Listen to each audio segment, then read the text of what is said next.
आरव की आंखें फैल गईं। क्या सच में हवेली की परछाइयों से बच पाना अब मुमकिन है, या फिर अतीत का यह आखिरी रहस्य उसकी किस्मत को हमेशा के लिए बदल देगा? हवेली के गलियारों में अब फिर से वही आवाज गूंज रही थी। आरव, क्या तुम तैयार हो? हवेली के तहखाने में सन्नाटा फिर से गहराने लगा था। आरव के हाथों में पकड़ी पुरानी डायरी के पन्ने हवा के झोंकों से अपने आप पलट रहे थे। उस आखिरी पन्ने पर लिखी एक पंक्ति अब भी उसके जहन में गूंज रही थी। जिसने अतीत में धोखा दिया था वही तुम्हारे सबसे करीब है। आरव के भीतर सवालों का एक तूफान उठ खड़ा हुआ। कौन था जिसने विश्वासघात किया? क्या वह खुद उस रहस्य का हिस्सा था? तभी तहखाने में रखे टूटे फूटे शीशे में आरव की झलक दिखाई दी, और यह उसकी अपनी छवि नहीं थी। वह वही युवक था जो तस्वीर में था। उसकी आंखें कुछ कह रही थी, एक अधूरी दास्तान, एक टूटा हुआ वादा। नहीं, ये मैं कैसे हो सकता हूं? आरव ने दहशत में खुद से कहा, क्योंकि तुम हमेशा से यहीं थे। वह आवाज फिर गूंजी, धीमी, रहस्यमयी, और इस बार इतनी करीब कि मानो किसी ने कान में फुसफुसा दिया। तभी तहखाने की दीवारें धीरे धीरे दरकने लगी।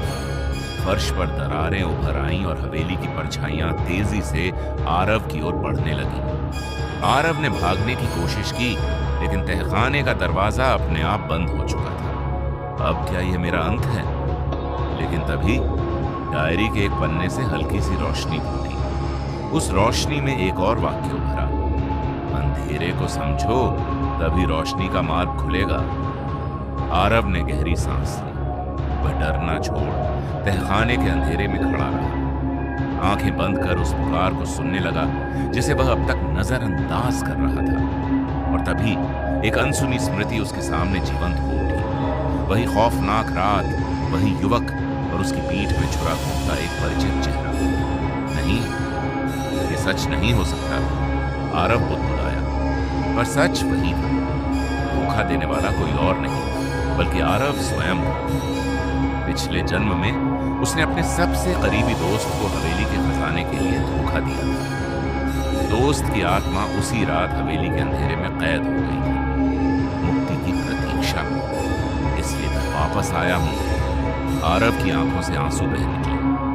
मैं तुम्हें मुक्ति दिलाने आया हूं। अचानक तहखाने में फैला अंधेरा धीरे धीरे हल्का होने लगा। आत्मा की आंखों का गुस्सा दर्द में बदल गया। क्या तुम सच में पश्चाताप करते हो? आत्मा ने पूछा। आरव ने सिर झुका लिया। हाँ। फिर अचानक हवेली की छत से एक तेज प्रकाश की किरण तहखाने के अंदर आई और आत्मा उसी रोशनी में विलीन हो गई। हवेली की जंजीरें टूटने लगीं, दीवारें गिरने लगीं, और तहखाने का बंद दरवाजा धीरे धीरे खुल गया। आरव ने जैसे ही बाहर कदम रखा, सुबह की पहली किरण ने उसके चेहरे को छू लिया। हवेली अब शांत थी, मानो वर्षों बाद किसी को अंतिम विदाई मिल गई हो। लेकिन क्या यह सच में अंत था? जैसे ही आरव ने हवेली से दूर जाने के लिए कदम बढ़ाए, पीछे से एक आखिरी फुसफुसाहट आई। कभी कभी अंधेरे में सिर्फ डर नहीं, बल्कि वो सच्चाइयां छुपी होती हैं जो रोशनी में सहन नहीं होती। आरव ठिठक गया। उसने पीछे मुड़कर देखा। हवेली अब भी वहीं खड़ी थी, रहस्यमयी और चुपचाप। क्या वह अंधेरे से सच में मुक्त हुआ था, या हवेली ने बस उसे जाने दिया था, जब तक कि अगली पुकार न सुनाई दे? क्योंकि कुछ रहस्य कभी खत्म नहीं होते।